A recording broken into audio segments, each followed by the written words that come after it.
The wind had teeth in this part of the country. It bit at Ilara's thin dress. A useless scrap of cotton her stepfather had deemed sufficient for the transaction. She was a debt, a line item on a ledger, and she was dressed for her own funeral. The cold wasn't just in the air, it had sunk into her bones, a permanent chill that had started the day Elias Vance married her mother and had only deepened since her mother's passing. She stood beside the wagon, a solitary figure against a vast, indifferent sky. The man her stepfather had sent to deliver her, a grim-faced drover named Jeb, spat a brown stream of tobacco near her worn shoes. "He'll be along," he grunted, not looking at her. The buyer. The word hung in the air, heavier than the gathering storm clouds. Buyer. She was chattel. Her worth had been calculated in acres and livestock, the final payment for Elias's gambling losses.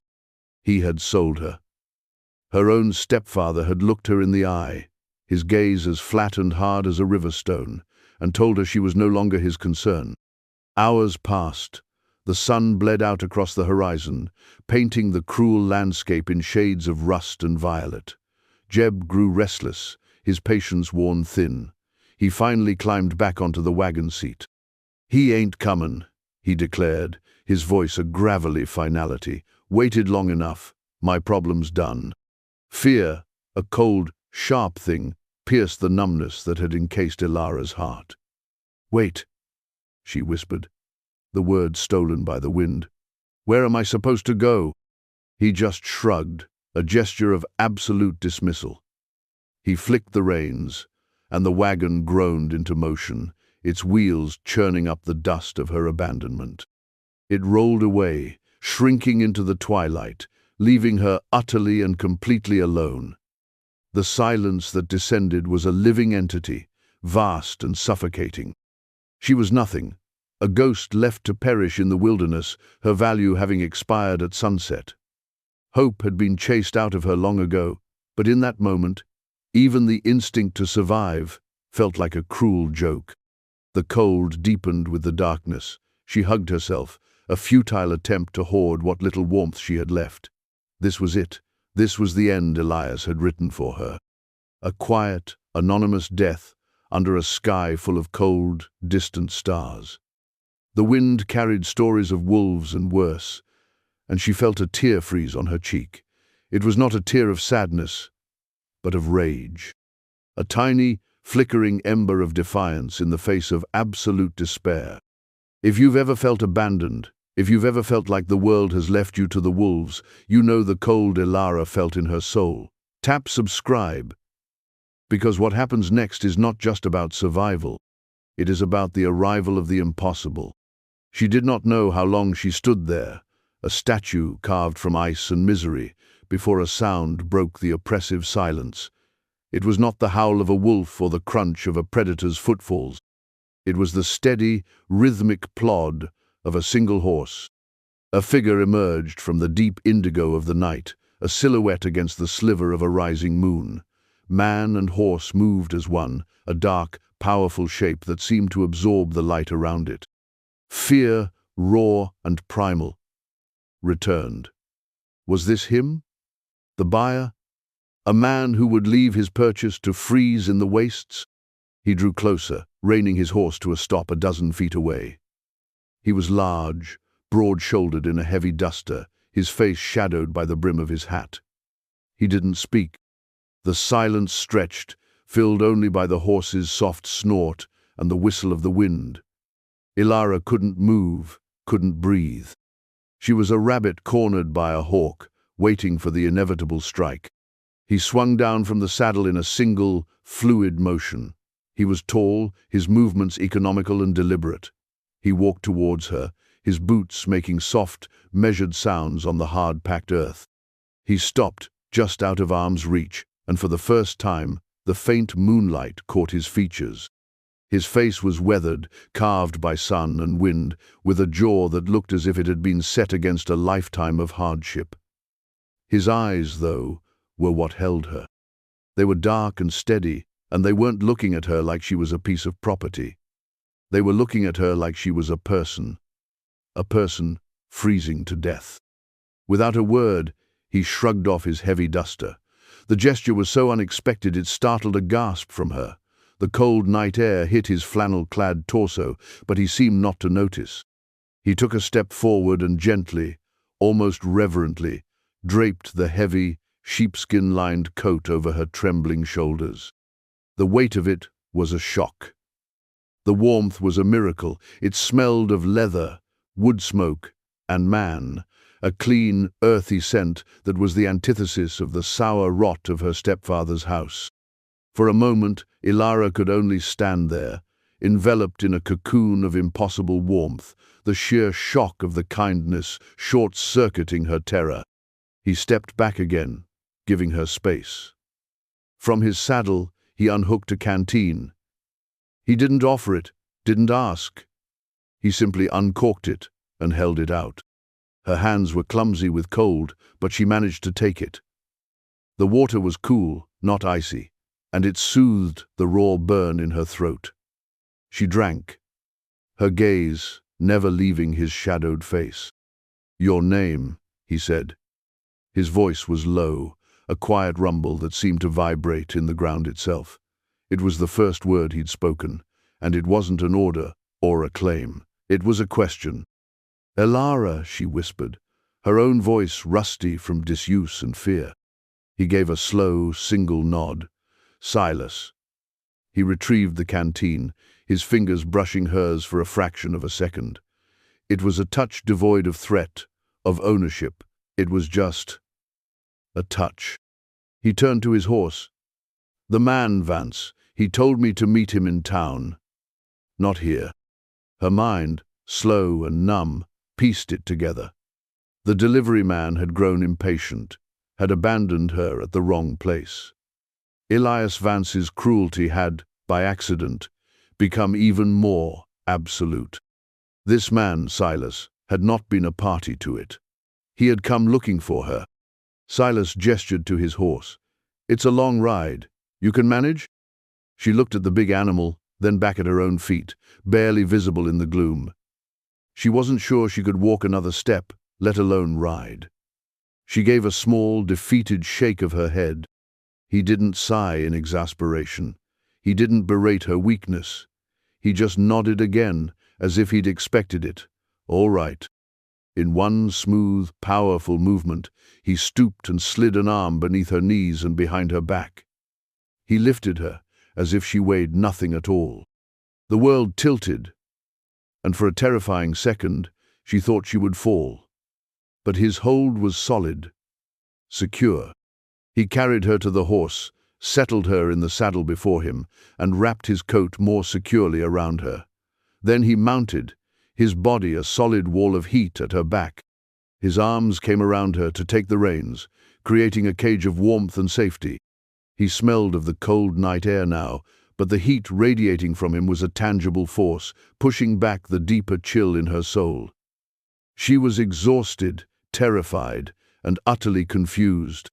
She was being carried off by the man who had bought her, but this felt less like a transaction and more like a rescue. As the horse began to walk, its gait steady and sure, Ilara let her head fall back against Silas's chest. The fight went out of her, replaced by a profound, bone-deep weariness. She was still a prisoner, still owned, but for the first time in a very long time, she was warm. And in the dark, silent wilderness, that small mercy felt like everything. You felt that, didn't you? That first flicker of hope in the darkness. Subscribe. There is so much more to this story. The journey was a blur. Ilara drifted in and out of a half-sleep, suspended between the rhythmic sway of the horse and the solid warmth of the man behind her. Each time she surfaced, the world was the same. Darkness, the creak of leather, and the steady, living heat that kept the fatal cold at bay. She didn't know how many hours passed. She only knew that the iron grip of despair was loosening, replaced by a fragile, terrifying curiosity. They arrived just as the sky was beginning to pale from black to a bruised purple. A shape loomed out of the pre-dawn light, a simple, sturdy ranch house, flanked by a large barn and a series of corrals. Smoke curled from a stone chimney, a silent promise of refuge. It was an isolated place, nestled in a small valley, walled in by rocky mesas and sparse pine. It looked like a world unto itself. Silas dismounted, then gently lifted her down. Her legs were weak and buckled beneath her. He steadied her without comment, his grip firm on her arm, and guided her towards the house. The door opened onto a single large room, dominated by a stone fireplace where embers glowed. It was a man's space, functional, uncluttered. A large wooden table and chairs stood in the center. A kitchen area was tucked into one corner, and a bed was built into the other. It was sparse, but it was clean and, above all, warm. He led her to a chair near the hearth and began to stoke the embers, adding fresh logs until a cheerful fire crackled to life, casting dancing shadows on the log walls. The light and warmth washed over her, and she felt a wave of dizziness. She had been sold, abandoned, and rescued, all in the space of a day. Her body and soul were spent. Silas moved around the room with a quiet efficiency that was mesmerizing to watch. He put a kettle on a hook over the fire and spooned coffee into a pot. He retrieved a thick woolen blanket from a chest and draped it over her, replacing his duster, which he hung on a peg by the door. He did all this without speaking a single word to her, yet his actions spoke volumes. They said, "You are safe here. You can rest." She watched him through heavy-lidded eyes, trying to understand. This was not the behavior of a man who had just acquired a servant, or worse. There was no leer in his eyes, no command in his voice, no hint of the brutal ownership she had been braced for. There was only a quiet, solemn gravity. He brought her a steaming mug of coffee, black and strong. She wrapped her frozen hands around it, letting the heat sink into her fingers. He then placed a plate on the table with a thick slice of bread and a piece of dried meat. He sat opposite her with his own mug and ate in silence. The silence was not empty or hostile. It was peaceful. In her stepfather's house, silence had been a weapon, a prelude to a storm of anger. Here, it was a balm. It was a space that didn't demand anything from her. She ate the bread slowly, each bite a small victory against the starvation and cold. When she was done, he took her plate and mug. "There's a room," he said, gesturing to a small door she hadn't noticed before. "It's yours. There are clothes on the bed. They belong to my mother. Should fit well enough." Her own room. Clothes. The simple dignities were so overwhelming she felt a thickness in her throat. She stood, the blanket clutched around her, and walked to the door. She paused, her hand on the latch, and looked back at him. He was watching her, his expression unreadable in the flickering firelight. "Why?" she asked, the word a raw whisper. "My stepfather. He sold me to you." Silas looked into his coffee mug for a long moment before meeting her gaze. His eyes were clear, and for the first time she saw a deep sadness in them, an old pain. "No one sells a person, Ilara," he said, his voice low and firm. "He sold a debt. I paid it. That's all. The debt is settled. What he thought he was selling, that's his own sin to carry." The words settled over her, stunning in their implication. The debt is settled. He wasn't her owner. He was her... what? Her savior? The idea was too large, too foreign to comprehend. She nodded, unable to speak, and retreated into the small room. It was simple, with a narrow bed covered by a handmade quilt, a small washstand, and a single window looking out onto the rising sun. On the bed lay a folded stack of clothes, a plain wool skirt, a soft flannel shirt, and thick stockings. They were clean and well-mended. They were a gift of profound humanity. Ilara closed the door and leaned against it, the solid wood a comfort at her back. For the first time since her mother died, she was in a room where she felt safe. She slid to the floor, wrapped in the woolen blanket, and finally let the tears come. They were not tears of rage or despair, but of a shattering, painful, unbelievable relief.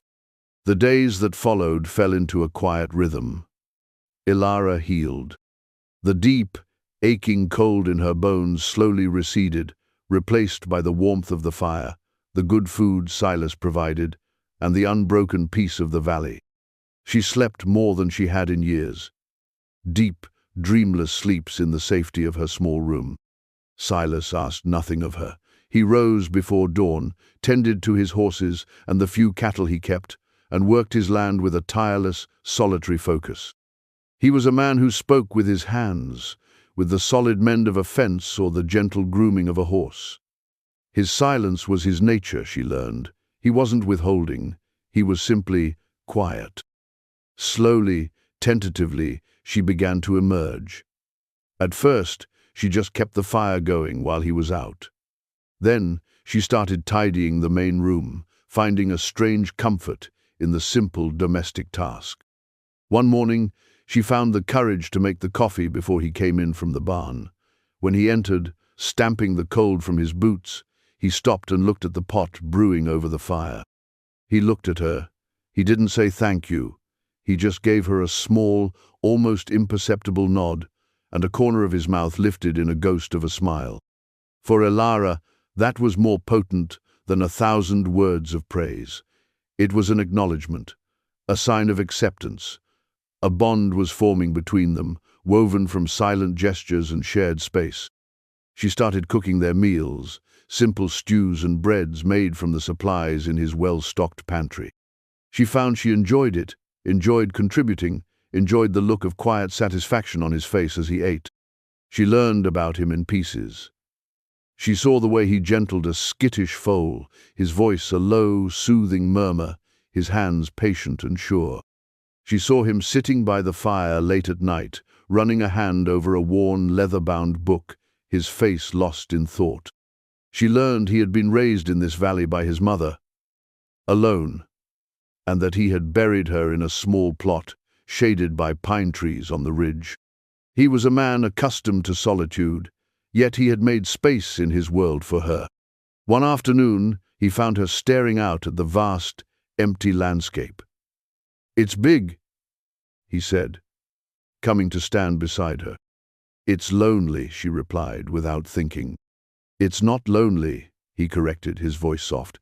"It's quiet. There's a difference." She thought about that. He was right. Her stepfather's house had been full of people, but she had never felt more lonely. Here, in this vast quiet, with this one silent man, she felt seen. The trust was fragile, but it was growing. If you believe in the power of quiet kindness to heal the deepest wounds, then subscribe, because this fragile peace is about to be tested. Weeks turned into a season. The last of the winter snows melted from the high peaks, and the valley floor greened with the promise of spring. Ilara felt a similar thawing within herself. The fear that had been her constant companion for years had receded, replaced by a quiet contentment. She had found a sanctuary.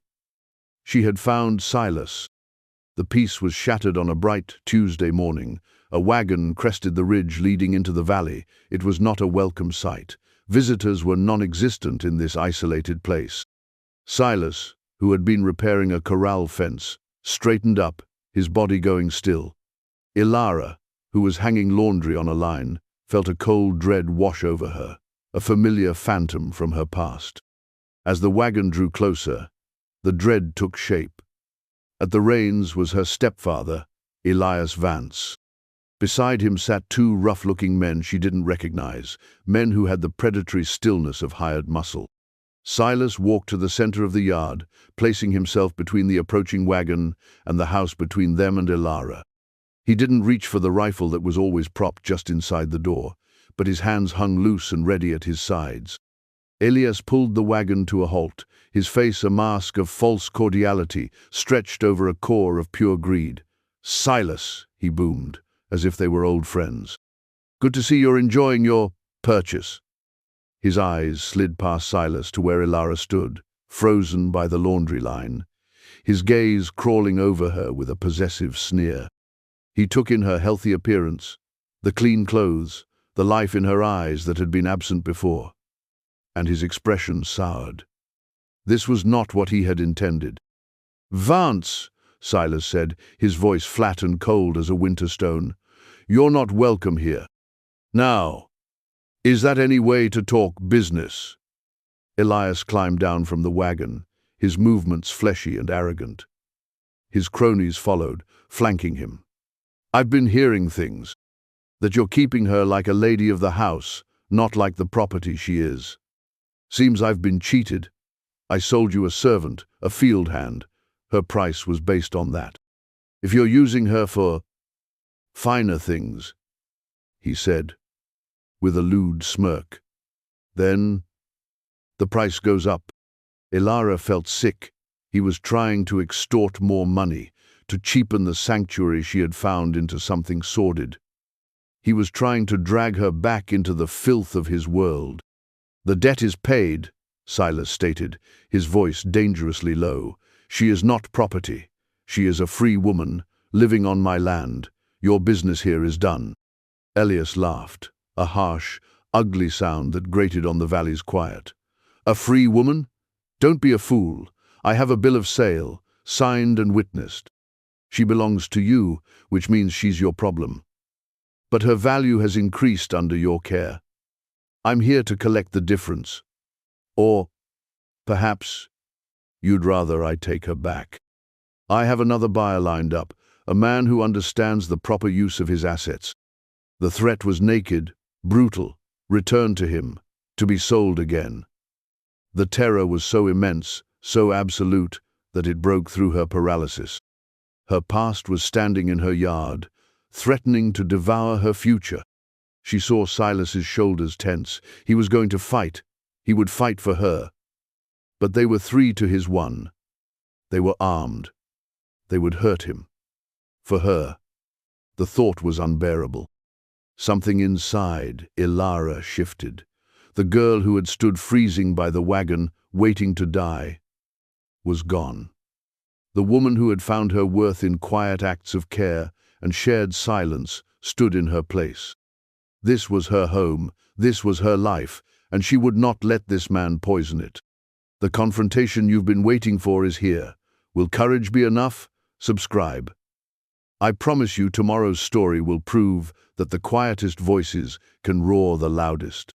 Ilara dropped the laundry she was holding and walked forward. Her legs were trembling, but her steps were steady. She moved past the end of the house and came to stand beside Silas, facing her tormentor. She was smaller, slighter, but standing next to Silas, she felt a strength she had never known. Elias's eyes widened in surprise, then narrowed in contempt. "Well, well," the little mouse found its squeak. "Get back in the house, girl. The men are talking." "I am not a girl," Ilara said, her voice clear and ringing in the still air. It didn't tremble.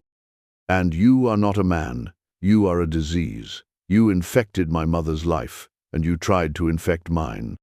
She took another step forward, her gaze locked on his. "You have no claim on me. You have no power here. This place is built on decency and hard work, things you wouldn't understand. This man," she said, gesturing to Silas without looking away from Elias, "he didn't buy me. He saved me. He saved me from you." Silas glanced at her, a flicker of profound surprise and something else bedied in his dark eyes. He had been ready to fight for her, but he had not expected her to fight for herself. Elias Vance's face contorted with fury. Her defiance was an insult he could not bear. "You ungrateful whelp! I kept a roof over your head. You kept me in a cage," she shot back, her voice rising with a righteous anger she had suppressed for years. "You sold me to settle a debt you incurred through weakness and vice. The only thing you ever gave me was pain. That debt is over. You will leave this valley, and you will never, ever come back." "Or what?" one of the hired thugs sneered, taking a menacing step forward. "You gonna stop us?" Before Ilara could even flinch, Silas moved. He was not a brawler. He was something far more efficient. He didn't throw a wild punch. He stepped into the man's path, used his momentum against him, and in a blur of motion, the man was on the ground, gasping for air, his wrist bent at an unnatural angle. Silas hadn't even looked strained. The second man, seeing his partner so easily dispatched, hesitated, his hand hovering over the pistol at his hip. "Don't," Silas said, his voice a quiet command that held the promise of swift, terrible violence. The man's hand froze. Elias stared, his bravado crumbling into disbelief and fear. He had seen Silas as a quiet farmer, a solitary fool. He had not seen the bedrock of strength beneath the silence. He had fundamentally misjudged the man, and he had fatally underestimated the woman he had tried to break. Silas turned his gaze, cold and final, on Elias. "She told you to leave. That's the last time you'll be told." The threat was unspoken but absolute. Elias swallowed, his face pale and sweating. He looked from Silas's implacable stance to Ilara's unwavering glare. He saw a united front, a wall he could not breach. The greed drained from his face, replaced by a pathetic, sputtering rage. "You'll regret this," he snarled, but the words were hollow. He scrambled back to his wagon, gesturing frantically for his remaining man to help the injured one. They bundled him in, a mess of groans and curses. Elias cast one last look of pure hatred at Ilara, a look she met with cold, calm defiance. He whipped the horses, turning the wagon in a clumsy, panicked circle, and fled back the way he had come. They stood together in the yard, Silas and Ilara, and watched until the wagon was just a speck of dust on the horizon. The silence that returned to the valley was different. It wasn't just peaceful anymore. It was victorious. Ilara was breathing heavily, the adrenaline slowly ebbing, leaving a profound sense of clarity in its wake. She had faced her demon, and she had not flinched. Silas finally turned to her. He reached out, not to touch her, but to gently pick up a piece of laundry she had dropped. His hands, which had so effortlessly disabled a threatening man, were now careful and tender with the simple fabric. He looked at her, and his eyes held a universe of respect. "You were brave, Ilara," he said, his voice thick with an emotion he rarely showed. "I wasn't alone," she replied, her voice soft. In that moment, everything changed. The unspoken arrangement between them, the quiet cohabitation, solidified into something new, something unbreakable. They had not just defended a home, they had claimed it, together. The threat was gone, but what it left behind was a certainty, a bond forged in the fire of confrontation. He held out his hand, palm up. A simple offering. After a moment's hesitation, she placed her hand in his. His fingers closed around hers, warm and strong. It was not the grip of an owner, but of a partner. A promise. They turned and walked back toward the house, their hands linked, leaving the dust of her past to settle in the empty yard. They didn't need to speak. They had said everything that mattered. A year passed. Spring returned to the valley, painting the hillsides with wildflowers. The ranch had grown. There were more cattle in the pasture, a small chicken coop near the barn, and a vegetable garden, tilled and tended by Ilara's own hands, flourished beside the house. The house itself had changed. Too, there were curtains on the windows now, a colorful quilt on Silas's bed that Ilara had made, and the scent of baking bread often filled the warm air. It was no longer just his house, it was their home. The small room that had been her sanctuary was now a spare room, its door usually open. Ilara had moved her few belongings into the main room. She had moved into Silas's life, and he into hers. Their bond, once forged in crisis and silent understanding, had deepened into a quiet, abiding love. It was a love expressed not in grand declarations, but in the thousand small gestures of a shared life. The way he brought her the first wildflower of the season, the way she knew exactly how he liked his coffee, the way they could sit for an hour by the fire, reading, their shoulders just touching, in a silence that was as intimate as a kiss. One evening, as the sun set, they sat on the porch, watching the sky turn to flame. Silas held a small, carved wooden box in his hands, turning it over and over. He had been quiet all day, a different kind of quiet that Ilara recognized as contemplation. Finally, he opened the box. Inside, nestled on a piece of worn velvet, was a simple silver ring, etched with the pattern of a wild vine. It was his mother's. He didn't make a speech. That wasn't his way. He just held the box out to her.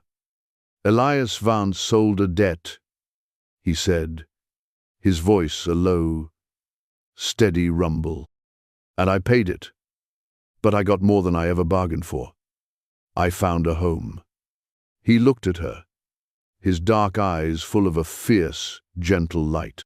"My mother said this valley was too quiet for two people. She said it was just right for a family. Ilara, will you be my family?"